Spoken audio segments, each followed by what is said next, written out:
All right, today's gonna be a hot one. Let's just put it that way. It's gonna be about 100 degrees here in New Jersey, and we're gonna be playing at Arcola Country Club, located in Paramus, New Jersey. This is actually a home game for us. This one's about 15 minutes from our headquarters. I've gotten to play here a couple times. We filmed it once before, but it's been a while since we've been back, and there's been some changes in the course from what I hear and from what I see just getting out of the car. It just looks like it's in incredible shape. So let's get this one off on the right foot today. So as we're about to hit the first tee, we saw the greenskeeper, Paul, and we asked him, you know, what everybody always wants to know here at Arcola, what's the greens running at? And he said, not too bad. They're running between a 13 and a 14 right now.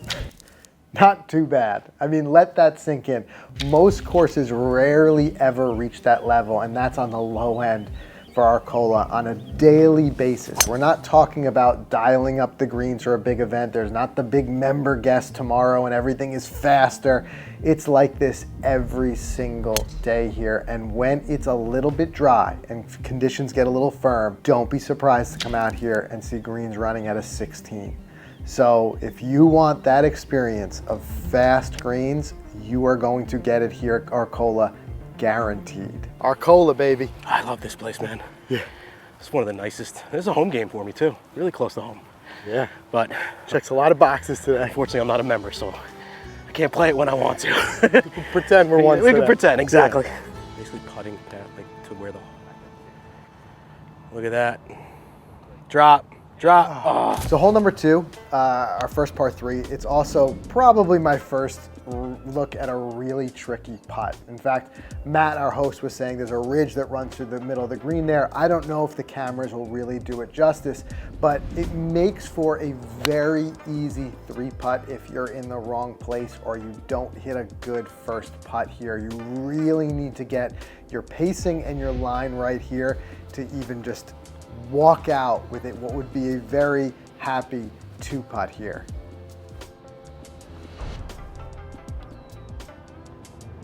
Oh. All right. Well, there it is, 3-putt. I told you it'd be easy to do on these greens, and I'm quickly learning that they can really get into your psyche. Wow. Yep. All right. So the third hole. Makes you think. Caddies, every time I played here, they've never handed me driver. It's a short par 4. Was forced to play a little less, and I'm fine with that. I'm okay with that because, you know, the strategy was just get the ball out to the fairway. You'll have a wedge home, no problem. And then it is an opportunity to score here, especially after getting off to a decent start in the first 2 holes. I think this was my true opportunity to get up there and make a par. All right, so we talked about the greens being a huge defense here. The fescue, you'll see that theme throughout this series. New Jersey fescue in the summer. It's beautiful. It's brown, golden brown, and it's just there to punish you. If you miss a fairway, you're not in the rough, you're gonna be in this stuff. So sure enough here, I found that, and this might be one of the best, you know, recovery holes I think I've had today. So up and down was the theme here on third. Got it up. Now it's time to get it down. Rob, the caddy, said just firm, right at it. Maybe a little right edge. Let's just give it my best roll. Let's get one. Yeah, what a hell of a par from that shit. Yeah. Wow. Par's good. Par's great here at Arcola. Let's not go off the rails. Let's keep it going. So our third and fourth holes at Arcola offer arguably the most beautiful vista or view of the property. The fourth hole specifically is a very challenging hole. It only plays at around 390 to 400 yards, but it's dramatically uphill, playing to an infinity green. And number 4 is one of our 2 original greens still here on property. So that green is very shallow and very severe, sloping back to front. And a characteristic of most golf courses here in the Northeast, if you go over number 4, you're going to be making bogey or double.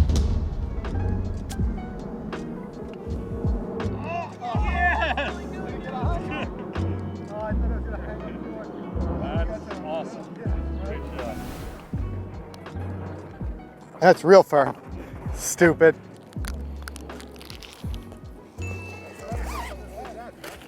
Should have just done that. So Arcola Country Club originally opened in 1909. There's only about 4 holes that are the original holes of Arcola. In 1958, the Garden State Parkway went through. and changed the complete complex of the course. The original architect was Barker, and then in 1958, Robert Trent Jones Sr.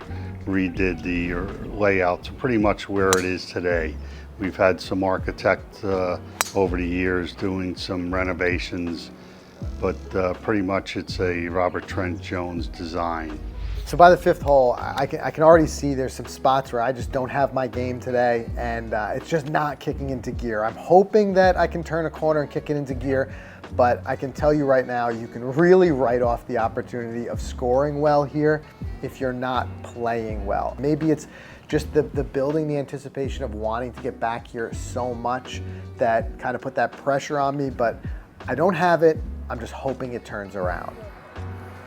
Wow. Sixth hole recently had a change. Our host was telling us that a new tee box recently went in, which was a good thing because it allows some golfers to actually hit driver on this hole, whereas the previous tee box was a little further up. It would take driver out of your hand. It would make you think a little bit more. So here the play, sixth hole. Let's just get a good one out there with drive, grip it and rip it, middle of the fairway. Let's go. So Matt, tell me about the Arcola Cup. You said it's this week? Yeah, Arcola Cup is Friday, okay. And it's basically some of the best golfers in the tri-state area that come and play here. The Arcola Cup is probably one of the more premier events that Arcola hosts every single year. Actually, the guy that we're playing with, Todd Shagan over there, he's actually playing in it. But it's basically some of the best amateurs that are in the tri-state area that come here and play. They'll put the pins in some funky spots, and they're growing the rough pretty long, as you can tell right now. Yep. But it's just an unbelievable showing of some of the best golfers around here. It's cool. So one thing that's unique about Arcola as we play our way to Pine Valley is that it's truly a golfer's golf club. And what I mean by that is that from a country club standpoint, there's no pool here, there's no tennis courts. This place was built for golf. And that's why I think it attracts so many serious golfers. In fact, as we were talking to Matt, our host, he said there's definitely more scratch and plus handicap golfers as part of the membership here than you're gonna see just about anywhere else. You know, you come here to have your game tested, and in a lot of ways, your game is really forged in the fire if you can play well here. And that's why so many high caliber events have been hosted here.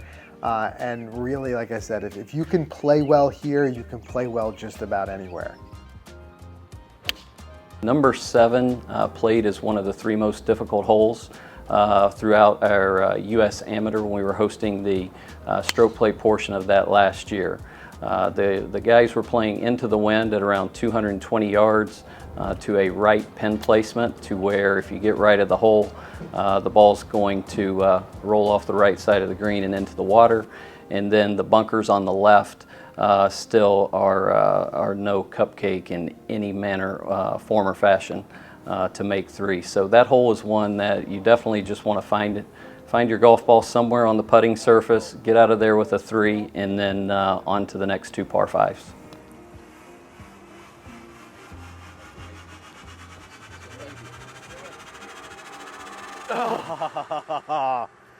Good try, good try. So hole 8 is a long par 5, usually plays over 500 yards. And where the real difficulty on this hole comes is those last, I want to say, 75 yards and in. It is just bunkers everywhere you look. At some point I want to take the time to actually count how many bunkers are there. There's just so many. With this, playing it a little bit strategically, I know that if you try to get there in 2, if you try to hit a 3-wood or a long club at this, you bring all of that in.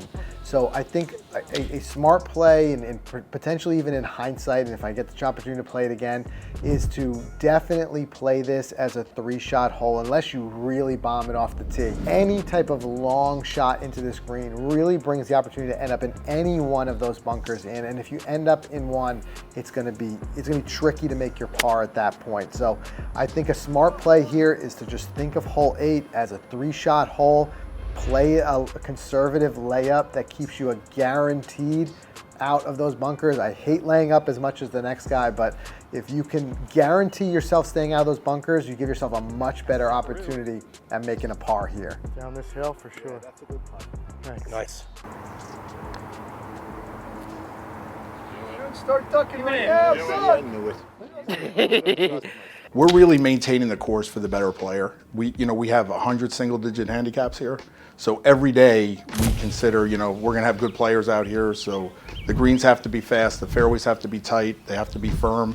So I think, if you look at a country club, there's all different handicaps. Here, the majority are pretty good. And then, you still have your higher handicaps, but we're really maintaining the golf course for the average or better than average player on a daily basis. Okay. As I'm stepping up to my approach shot, my caddy was telling me that for the U.S. Amateur, when they were playing it here, he said he took a look at everybody's yardage books as they were kind of coming in, and he saw that almost everybody had just big, whether it was red X's or a big circle and scribbled out in their yardage books, they'd all noted in some way to stay away from the back of this green. It's just no man's land. You get to the back of 9 and there's really almost nothing you can do. Even if your ball is resting up there, you can try to dead a putt, hit it off the toe, whatever you try to do, there's almost no way to stop it. And 9 times out of 10, just the slightest bit too much pace, putting down, you're going to run right back off the green. So he just said, do whatever you can to try not to get back there, but there's a reason I'm not playing in the U.S. Amateur. And of course, where did I end up? On the back of the green at 9. Yeah. Stayed on the green. I don't know how. On the green is a victor. That is a victory. Wrong putts, wrong kings. Jam that mother. Holy cow. Uphill does not mean uphill here. Firm is okay, but hammer is different. Look at that. That's how you putt him from now on. All right. Get it. Come back, drive. So it's such a cool story that added to our day. As we were out there, one of the members, Steve Boswell, he does this thing where he sets the record or comes close to setting the record every year for the most holes played. And this happens to be a day that he's trying to play, I think it was 112 holes that day. Now remember, we were challenged with how hot it was. It was in the mid-90s. It felt like over 100 with the humidity. There was no breeze. It was stifling. So a lot of respect for what Steve was doing out there. And he caught up to us as we made the turn. I think it was his second go around. And on 10, of course, we all just step out of his way and let him keep going. But hats off to him and his caddy for the pace they were playing and working their way through in this heat. Steve is he's a focused individual. You could see that as he played his way through. And all I could do is root him on his goal today to play all 112 or however many holes he was playing in a day. It's just incredible. Feels good, huh? Oh yeah. That's what we need on a day like today. Oh, that was so close. Not that one.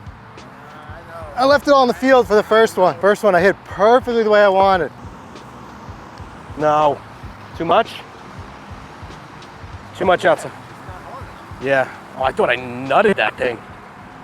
Wow. Number 11's our third par 3 on the golf course. It is not as extreme as far as length. From the tips, it's going to play around 185 yards.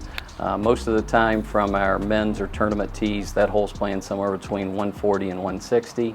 And that is due to the red penalty area. We've got a beautiful pond there with a nice rock facing. That certainly comes into play. You have to carry that. And we have a 2-tiered green to where if you have that back pin location, it's difficult to get it on the back tier and keep it there. And then also if we have a front pin location, that obviously brings the penalty area into play. So it is a birdie opportunity, but a lot of others tend to be made on number 11 as well.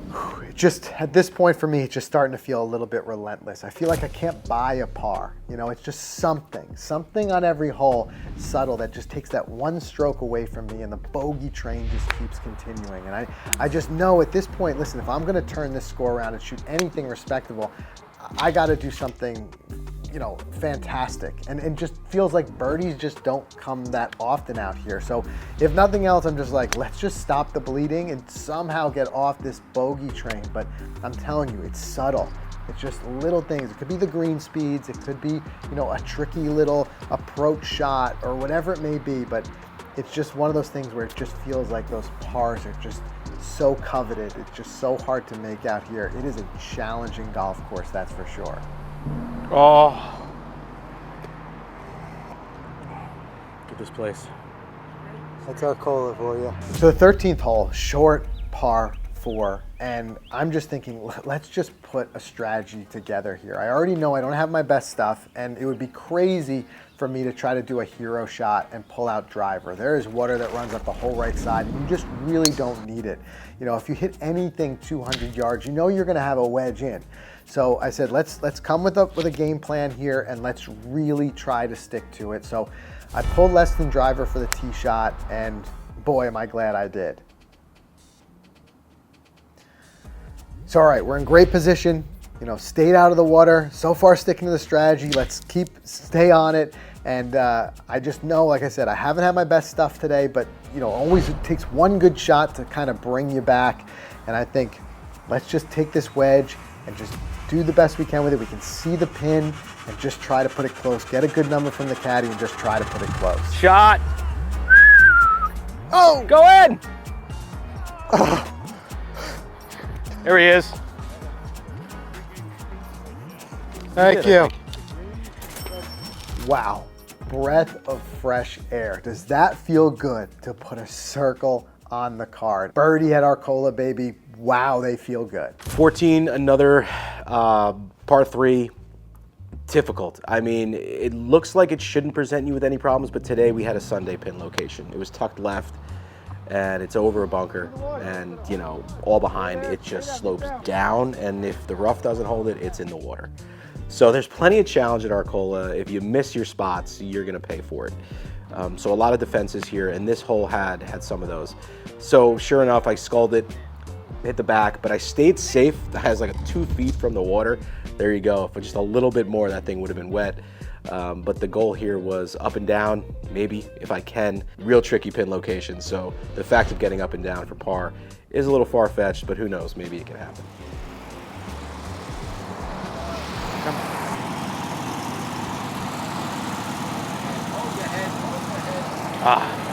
Can't miss out here, can you?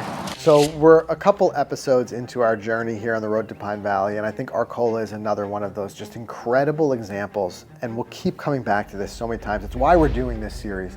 It's just to show how much great golf there is in New Jersey. Here, think about, this is a course that on the Golf Digest list is not cracking the top 10. Let that sink in. Look at this place. Look at the events that it's hosted, the US Amateur and so many others. And this is not in the top 10. That just speaks to the strength of the golf here in New Jersey. It is nothing to take away from Arcola, because this, in my mind, is a top 10 golf course in any state. And it just shows you, like, there's a lot of incredible golf here in the state, and we've been fortunate to play some so far, and I can't wait to see what's ahead of us. Be great if it worked right about now, right? I wish it was ice cold water pouring out of this thing right now. So our 16th hole here at Arcola, that's the third of our short par 4s.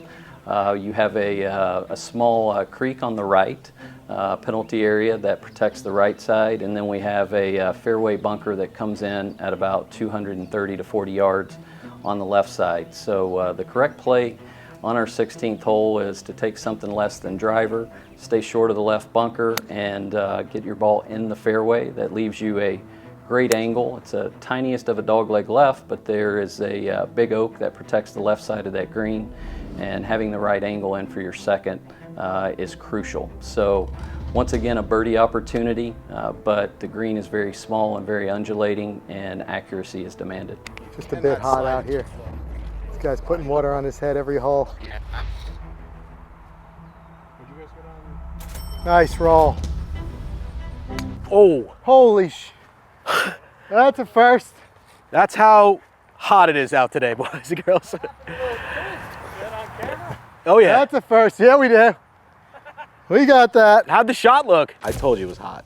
I mean, come on. Clubs are slipping out of my hands, sweating. It was very sticky. Humidity was just through the roof, and there was evidence that it's hot out there today when clubs start flying out of your hand. My favorite hole?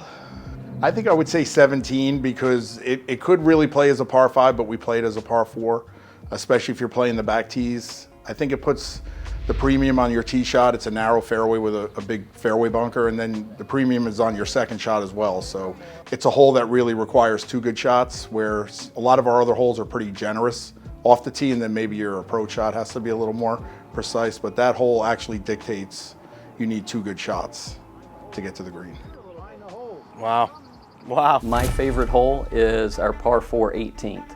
Our 18th hole has been refreshed, renovated, restored a handful of times, but where we finished at now, I just think it has such a beautiful view and is such an appropriate finish for a championship golf course. It's very demanding that you're long and straight off the tee. You have to be equally accurate with your second, and it's still a challenge once you're on the putting surface. So I love the look of the hole, how it fits in being our finishing hole, and I also love the vista walking up and seeing the clubhouse in the background, and it's just a great finish to a great day. You know, I mean, so far we've been blessed. We've had so many great rounds, so many great stops, and just the people we're meeting along the way, our hosts, everyone at all these country clubs, you know, hats off to you guys. Thank you for hosting us, allowing us to come here and film. Your courses are magnificent, and the staff that maintain it, hats off to all of them, because they do incredible work. And if I can describe Arcola in one word, I think that word would be pure. Every bit of this place is pure. It's pristine. I mean, you can eat off the fairways if you want to. It's just one of those places that if you ever get the chance to come and play Arcola and jump at it, you will not be disappointed. Thank you so much. In the next episode of Inside the Gates. So good, you went back for a hot dog. Yeah, we got 9 more holes. Only guy I know goes back. He was confused.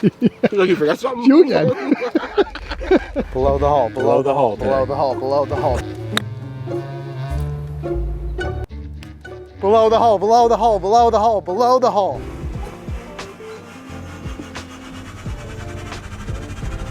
Get in. Oh! Pull the pin! Now that is how a Texas wedge should be used.